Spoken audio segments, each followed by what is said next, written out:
Camaradas, meu nome é Henrique Nogueira, do canal Comunista na Bolsa, e hoje nós vamos falar sobre investimento passivo, aquilo que muitos de vocês estão loucos para aprender e fazer de forma prática e rápida o resto da vida e se aposentarem, se Deus quiser, o quanto antes.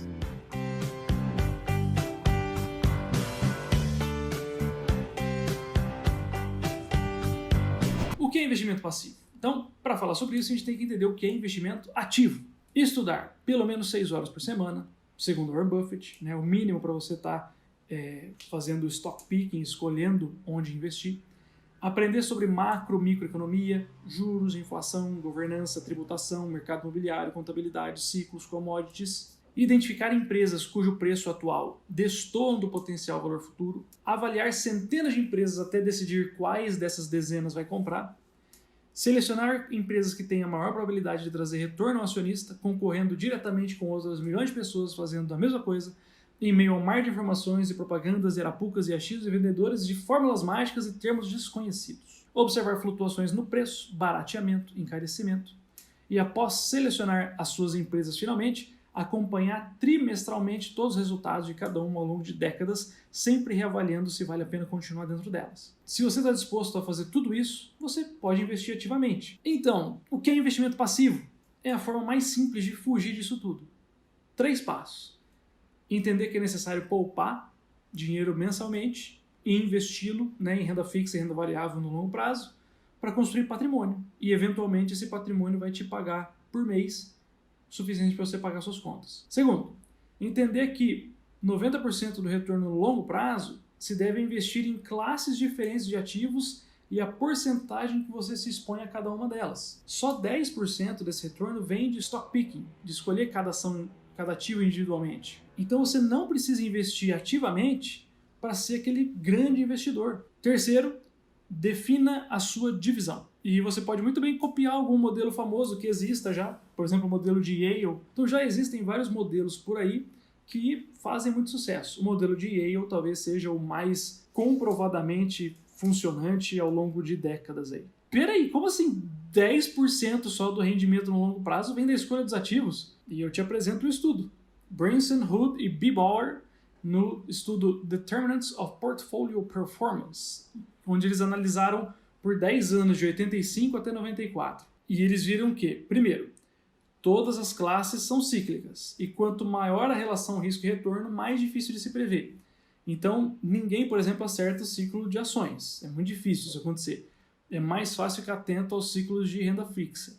Então, quando há grandes ofertas no mercado sobre tesouro, por exemplo, o nosso Tesouro IPCA, que durante a crise foi lá para 4,7%, 4,9%, é razoavelmente mais fácil de você prever essas necessidades de dinheiro por parte do governo federal do que prever se o vestuário vai ser uma ótima safra esse ano, ou soja, sei lá. Depois que você determinou a sua relação de risco e retorno, então, eu quero ter 50% em ações, 25% em renda variável e 25% em renda fixa. Se você pegar a média do rendimento esperado e você comparar entre quem escolheu cada ativo separadamente com quem escolheu um ETF, a média do mercado, 90% do resultado é atingido só por quantos por cento você decidiu colocar. E 10% é o a mais que você ganha acertando nas suas escolhas, ou pode ser 10% a menos que você pode perder se você errar suas escolhas.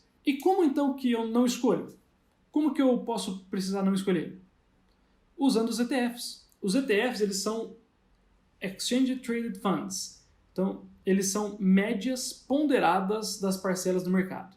Eles são um fundo de investimento que está sempre acompanhando o índice da classe que ele se designou a acompanhar. Por exemplo, o nosso Ibovespa tem lá 70 e tantas empresas, a gente vai ver daqui a pouco. Se você quiser investir no Ibovespa, essas 75 maiores empresas do Brasil, você pode comprar BOVA11. O ETF ele vai ter um nome que faz uma alusão, a qual é o índice, e mais o número 11 no final. Então, o Ibovespa é BOVA11. O S&P 500 aqui no Brasil é SPXI 11.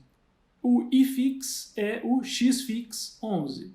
E esses ETFs eles cobram taxas bem menores que aqueles fundos de investimento que o seu gerente de banco e o seu agente autônomo de investimentos está querendo que você invista para que ele comece a receber, tá? Então, Sempre que alguém te indica um investimento, a primeira coisa que você tem que se perguntar é por que ele está indicando esse e não o outro, né? Ah, porque esse aqui é o melhor, mas pode ser que a pessoa esteja recebendo uma taxazinha por fora. Então, muita atenção nisso.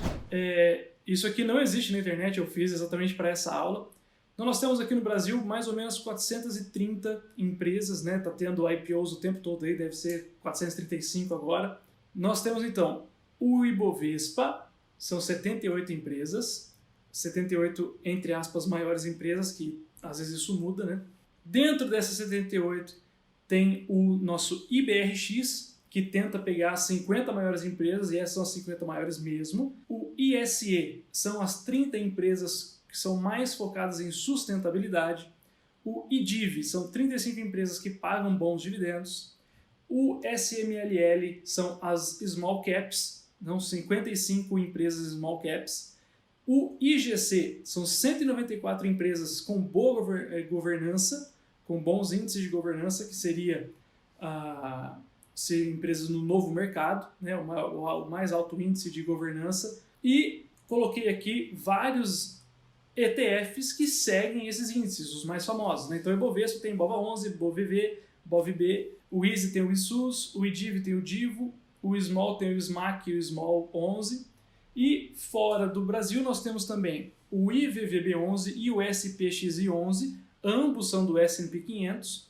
O SPXI11, se não me engano, cobra 0,1% a menos de taxa de administração. Da China, nós temos, a XP lançou o China 11 com X. Ouro, nós temos o Gold 11 agora, também é recente. E de FIIs, nós sempre tivemos aí faz um tempo já o XFIX da XP. Camaradas, desculpa o erro aí, é KIZU 11 com K. Eu até fiz um resumo no nosso grupo do WhatsApp lá sobre o KIZU 11. Então esses dois últimos aí seguem a média dos FIIs. Nós temos todas essas opções, você consegue aqui diversificar pra caramba, né, em tamanho, em moeda, em mercado, em tipo de ativo.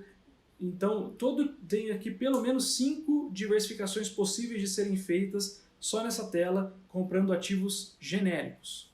Mas, como sempre, faça o que fizer sentido para você. Se eu fosse fazer isso, como eu faria, isso não é indicação de investimento. Colocaria 10% em renda fixa, atreladas aos juros, ou seja, Tesouro Selic, 10% em renda fixa atrelada à inflação, ou seja, Tesouro IPCA, 20% em ações no Brasil através do Ibovespa, BOVA11 porque é o que tem mais liquidez hoje, 20% em ações no ZEUA através do S&P 500, que é o IVVB11, 20% em fundos imobiliários, eu iria através da Suno 30, então KIZU 11, e 20% em ouro, seria aí Gold 11. E eu coloquei aqui também para vocês as alternativas, né? Alternativa, se você não quiser fazer pelo Tesouro Selic, você pode ter o ETF Fixa 11, alternativa para o Tesouro IPCA, que é o IB5M11, alternativa para o Ibovespa, BOV, BOVB, BOVV, alternativa para o IVVB11 é o IVV, o fundo que dá para você comprar lá nos Estados Unidos, só que você teria que ter conta fora do Brasil, né, uma conta numa corretora americana. Fundos imobiliários você pode investir direto no IFIX, né, pegar o XFIX, e o ouro, até agora no Brasil, eu acho que a gente tem só o Gold 11, mas se você tiver aí acho que uns 90 mil reais, dá para você comprar 250 gramas de ouro diretamente. O que é então o esforço mínimo? Eu vou fazer para vocês aqui a forma como eu faria o esforço mínimo. Ganha 10 mil, separa 2 mil. Primeiro mês, escolhe 2 classes de ativo. Por exemplo, renda fixa IPCA e ações americanas. Aí você vai lá e põe 1.000 em Tesouro IPCA 2035 e 1.000 em IVVB11. Dá pra você facilmente encontrar isso lá pelo seu home broker, sem ter que passar muito tempo dentro do mercado, não sofrer efeito de hipnose de vermelho e verde. Segundo mês, você vai lá e escolhe outras 2 classes que você está pensando em fazer. Então, terceiro mês, outras 2 classes. E aí, quando você encerrou, né, eu investi nesses 6, aí você começa a observar qual deles está para trás, né? Você põe lá numa tabela do Excel, simplesinha. Eu botei 1.000 nesse aqui, ele está com 15%, mas eu queria ter 20%. Então põe 1.000 nele no mês que vem. Aí quando ele tiver em 25%, você para de colocar nele. Você põe sempre no que tiver na porcentagem abaixo do que era para ser na sua carteira. E vai colocando em 2 classes de ativo todo mês. Você vai gastar aí no máximo 10 minutos entre olhar sua tabela, entrar no home broker e comprar. Você só repete isso sucessivamente e pensa no longo prazo. Então, essa seria a receita do esforço mínimo. Guardar pelo menos 20%, escolher lá a sua exposição nas classes de ativo e ir comprando onde está faltando e ir colocando seu dinheiro pensando no longo prazo.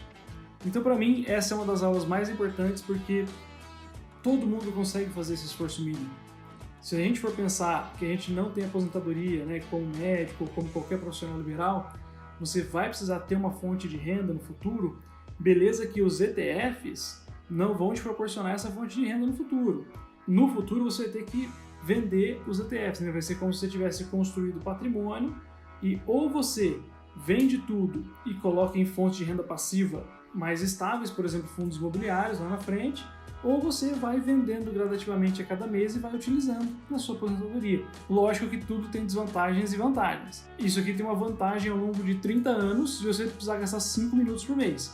Só que lá na frente você vai ter a desvantagem de ter que tirar tudo isso, ou às vezes até contratar alguém, né? Talvez valha a pena agora com um montante grande de dinheiro, contratar alguém para te ajudar a colocar o dinheiro nos lugares certos e chegar esse dinheiro para você da forma mais direta possível, certo? Então, como sempre, tchau!